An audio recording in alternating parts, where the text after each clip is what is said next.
if there isn't a compatible atmosphere, you would need to have an environmental suit.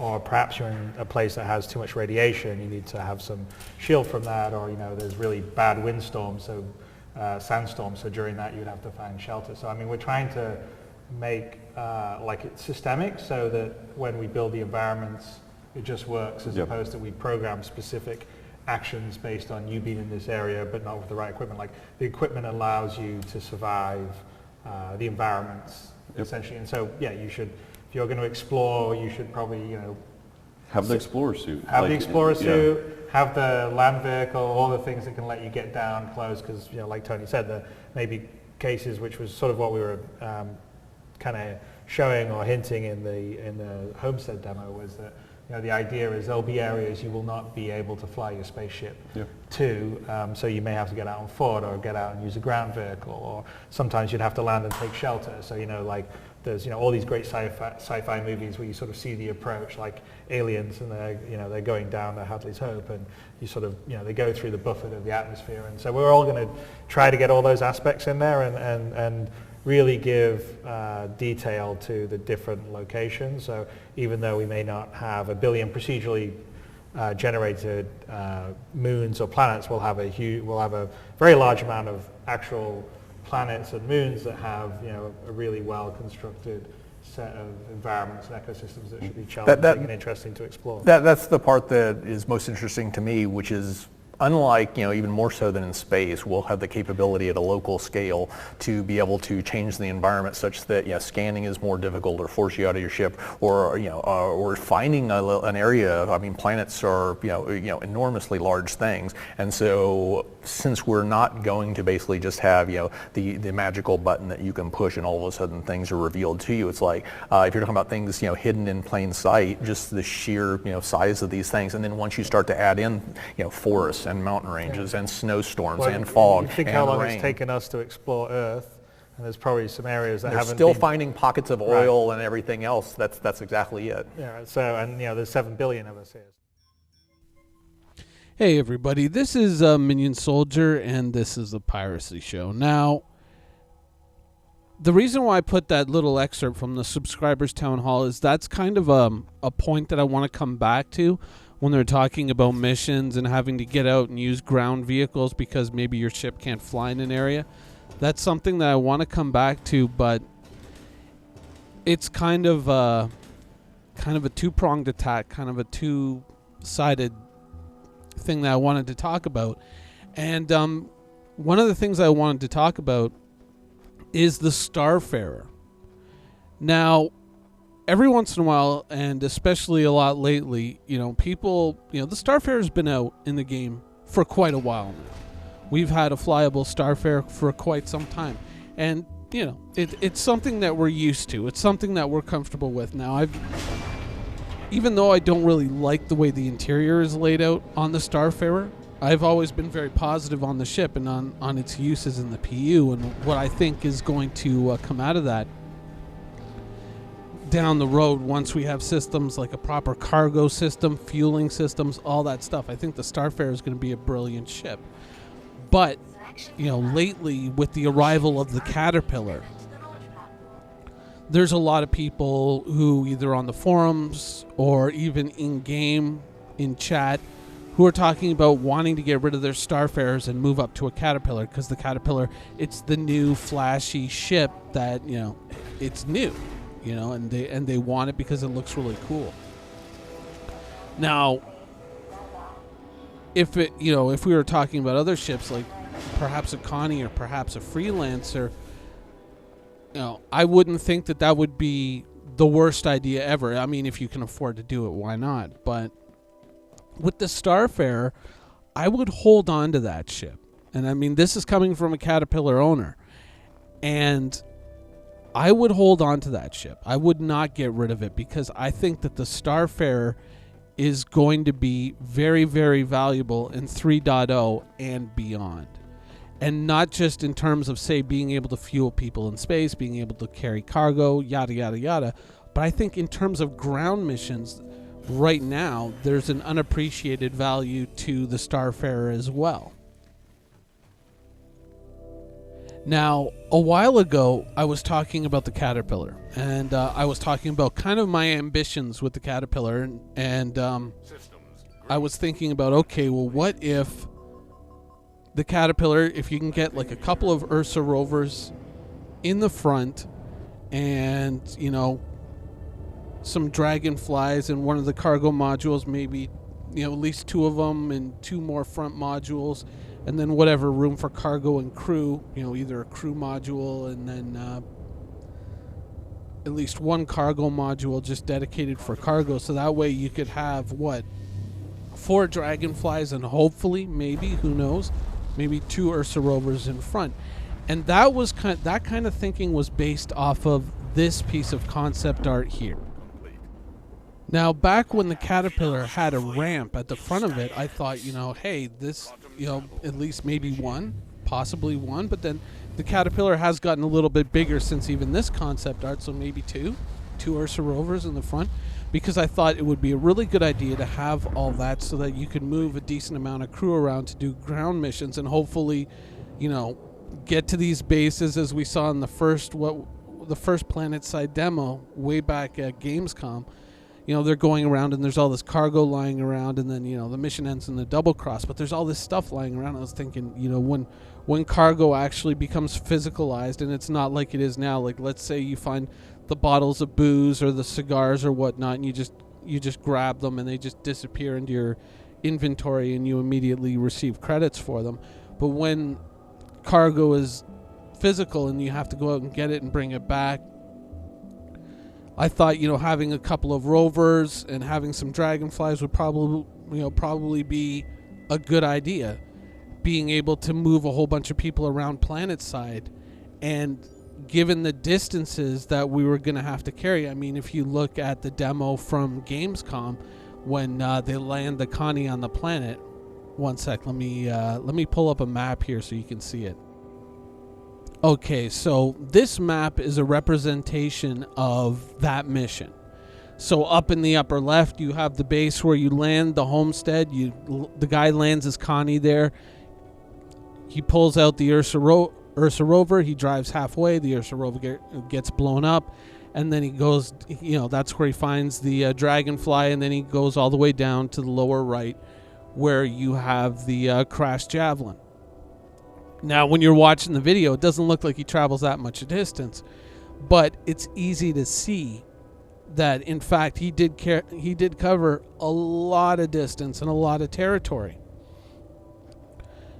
So when I look at something like the Caterpillar, and I think about dragonflies, and I look at these representations, yeah, the dragonflies do sound like a pretty good idea, and supposedly they can carry a little bit of cargo or something on the back seat, who knows? But when I look at a ship like the Starfarer and I see a map like this, you know, I think that the Starfarer has a very strong value, especially once things get to planet-side operations, because the Starfarer has that big loading ramp in the rear end of it, and it's got that big internal cargo bay. So when I'm looking at that, what I'm really thinking is that, wow, this ship could probably carry 1 or 2 Ursa rovers. Now, obviously not Dukes of Hazzard style like in this image here, but, you know, this is more or less to give you guys an idea of the scale of the 2 right next to each other. So it's very conceivable that you could park 2 Ursa rovers inside the cargo area of that ship, lower the ramp, and then drive them out. And certainly, like, even though the Dragonfly would probably be able to cover distance faster, the Ursa rover does have that turret on top, and it does have internal space to carry cargo with it.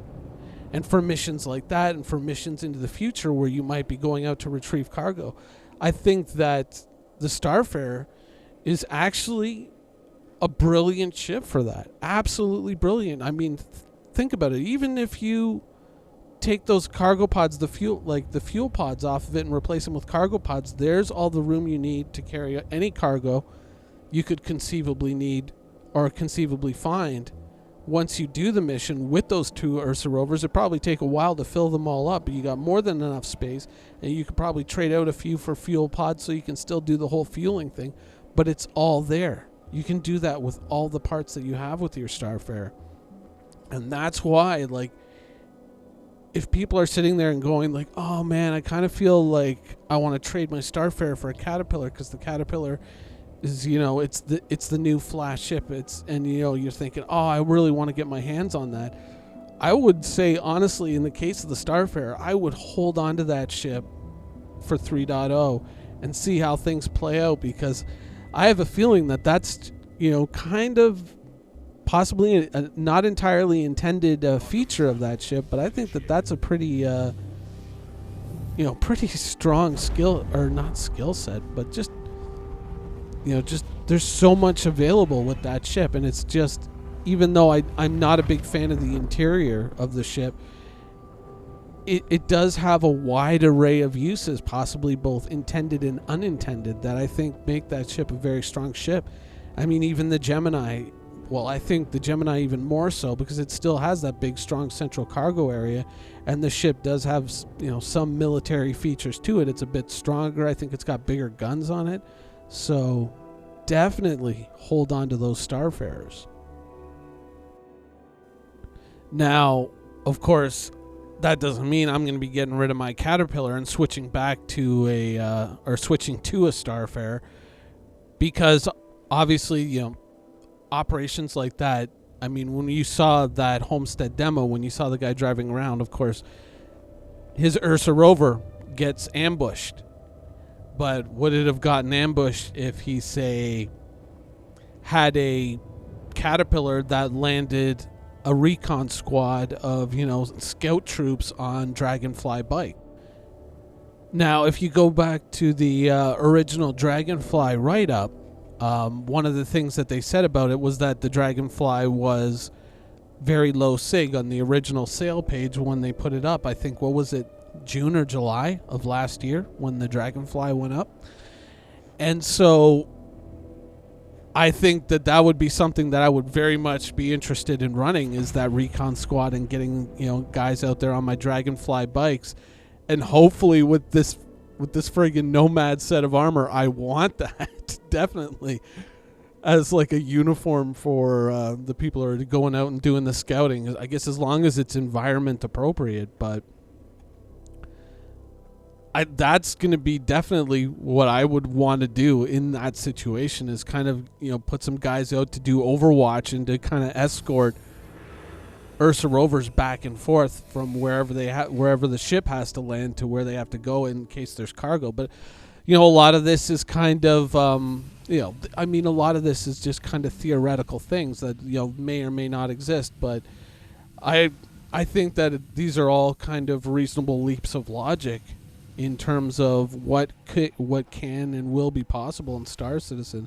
And I mean, even though the mission that we saw with the Javelin was fairly rudimentary, I think there's one thing that we can say for certainty with when it comes to a Chris Roberts game, is he doesn't go, well, you know what, let's keep everything very simple and straightforward. I don't really dig, a lot of complexity and adding a lot of features. I don't think that's really a Chris Roberts style mantra. So that's more or less kind of my ideas going into the future, especially with 3.0 and planet side stuff. Now, that's not to say that I don't think that Connies and freelancers are going to have a role, and it's like, oh, get a Starfarer, get a Caterpillar, or you've got nothing. No, obviously a Connie can fit an Ursa rover. That's still a solid ship, so you can still land at least a group of troops there in a Connie and put them in a decent armored vehicle. The Freelancer, of course, I mean, you can fit probably at least a couple of Dragonflies or who knows what else. And there's still going to be opportunities to get some of this cool stuff in the future. With, there is one other space bike that we found out just before Christmas that is going out for concept. And, with the Dragonfly, kind of one of the unfortunate downsides of the Dragonfly is that, one of the upsides, but also one of the downsides, rather, is that the Dragonfly went out for concept in June. It was sold June, July, whatever. And we were almost seeing it rideable and playable by August. And I think we were, and then when we saw the Homestead demo, there we saw it fully ready to rock and roll. But it's still, months later and we still don't have it. So hopefully there's going to be a mini patch in between now and then so we can, play with the Dragonfly. But there is another space bike coming out, and the development cycle on these things seems to be relatively short. So even if you want a Dragonfly, I'm sure at some point once 3.0 launches, you're going to be able to get one, or whatever this new bike is that comes out for concept. Maybe it's got a feature that the Dragonfly doesn't have. Maybe it fulfills a different role on the ground, whether it's specifically carrying cargo or just being fast. Who knows what that specific role might be. So you might be able to buy that bike for whatever reason, or buy it and then CCU to the Dragonfly if that's what you want. So there's definitely still some opportunities to go out and scoop up this stuff. And you certainly don't need, either a Caterpillar or a Starfarer to do this kind of stuff. I mean, there's other ships out there that can carry these things. So, you don't have to feel like you missed out, or, it's like, oh man, I wish I had thought of these things before. I think there's definitely opportunities out there to still scoop some of this stuff up, if that's the direction that you're heading in. I mean, if it isn't, if you just own a fighter or whatnot, obviously there's going to be a lot of people out there looking for people to ride their Dragonflies and, fly along on their Starfarer and go on missions with them. So there's going to be a lot of stuff to do, and hopefully soon we're going to see that stuff. But, we really don't have a concrete indication of when 3.0 is going to come out. So hopefully soon, but I mean, I'm going to be honest, and I'm going to say that my opinion, my reserved opinion, is that we probably will not see 3.0 until June. And I'm not saying it to be a dick, because obviously I'm very excited and I'm dying to get my hands on this stuff. But realistically, I think it's going to be a while yet, and I don't think it's going to be March. But hopefully, you know what? I would be more than happy. I would be overjoyed to be wrong on that account. But I don't think it's in the cards.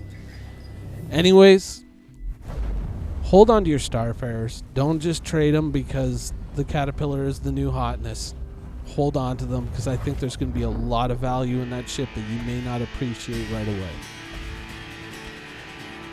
So yeah, anyways, that's the show for this week. I hope you guys enjoyed it, and thanks for watching. Quantum travel initiated.